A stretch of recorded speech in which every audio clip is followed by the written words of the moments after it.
I am Ashindi Maxton. I was a fellow at the New Organizing Institute, and I work for SEIU with grassroots organizers. In thinking about what was amiss in democracy, I think my first experience came with education, and having gone to really bad schools most of my life, and schools where my language arts teacher would show up for one period in the whole week, give us a packet of copies, and we would see her again on Friday when she collected them, and that was what my language arts curriculum was growing up. And then at some point I got a scholarship to private school and realized that everyone wasn't getting this kind of education, that other people were getting like truly engaged teachers and really wonderful, rich education. And that was the point at which I was like, oh, the government doesn't work the same for everyone. That, if education doesn't work the same for everyone, government doesn't work the same for everyone. And so I think that was the point at which I got interested in sort of understanding how is it that some places are so much better served than others. I read things like Savage Inequality and understood that it had to do with the tax base. And I was like, oh, well, how does a tax base come to be formed this way? And how does one district come to be wealthy inside of another city? That you've got one municipal tax base with wealthy people completely surrounded by a less wealthy tax base.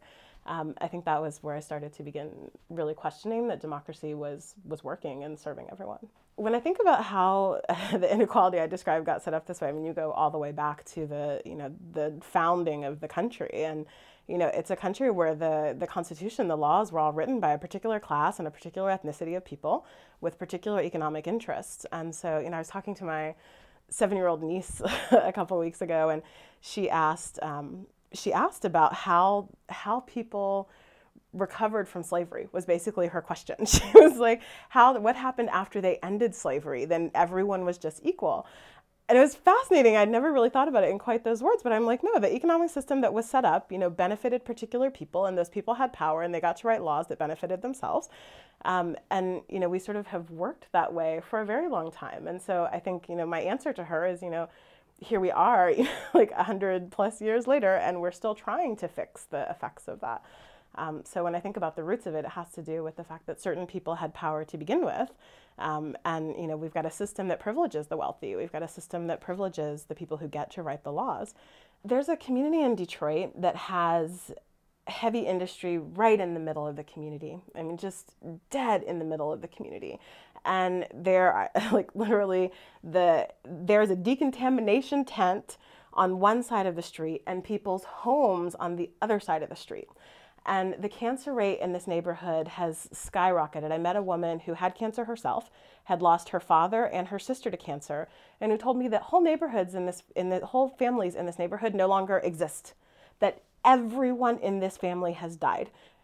They are not there anymore. Whole blocks of desolation because people have moved out. Playgrounds that had to be closed and shuttered off because the soil is so toxic they can't let the kids play there. It's devastation, and they all know. They're passionately angry about what's happened to their community. But if you follow it back, what you can understand is, well, how did the heavy industry get there? It got there because somebody put enough money into the political process to keep from being regulated. And so some politician had too much to lose by regulating that corporation that they chose not to do it. And so it's really all about who are you beholden to? And if our politicians continue to have to raise as much money as they have to raise, they continue to sell out the individual people, literally their lives, for the ability to get reelected, which means privileging corporations, who are the only people who actually have the amount of money they need. There are a couple of things that I think are critical in terms of big picture change. One is that we have to roll back Citizens United.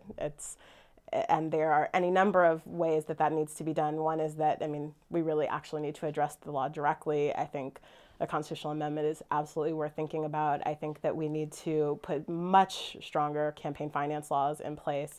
And then I think we need to bring people into the conversation who have not been in the conversation.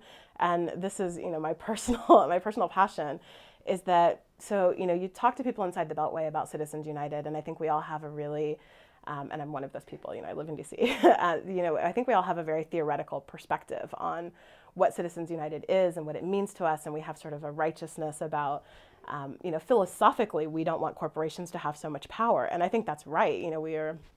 We're coming from the right place. I think the people who really need to be mobilized are the folks whose lives are on the line, the people who have maybe not connected that their child's asthma is connected to money and politics, or that cancer rates in their neighborhood are connected to the amount of power that corporations have in the political process. So I think stories, the way we need to start telling our stories is not sort of from the place of, you know, you and I talking to each other about the importance of reigning in corporate power and preserving democracy and like these things that are fairly lofty and ambitious and, you know, feel good. I think who we need to be talking to is the mother who understands and knows without any doubt that their child's asthma is caused by the heavy industry in their community. So I'm thinking about and helping them understand that that it's connected to the money that corporations put into the political process.